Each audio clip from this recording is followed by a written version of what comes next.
U.S. President Joe Biden on Thursday. I look forward to discussing with you today and working with you in the months ahead on the great issues before us. It was the first meeting between both leaders in Washington since Biden traveled to Israel shortly after the attack on October 7th. It's also historic for America because we're in the middle of one of the most dramatic weeks, of our lifetimes. It's also the first time they met since Biden announced he won't be running for re-election this November. That made Netanyahu's second meeting with U.S. Vice President Kamala Harris, the only frontrunner to replace the president on the Democratic ticket, just as critical.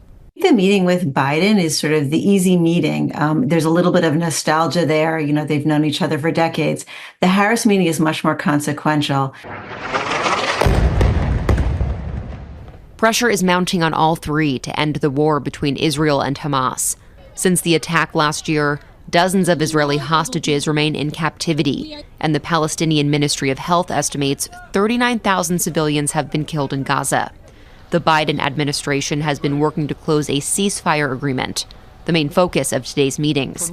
It remains unclear if and when that may happen. Prime Minister Netanyahu has gone by the nickname Mr. Security, but ever since October 7th, Israelis have been saying he's putting his political security ahead of Israel's security.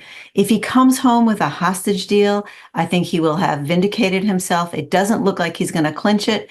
As the war rages on, countless protests continue around the world, affecting both Biden and Netanyahu in their home countries.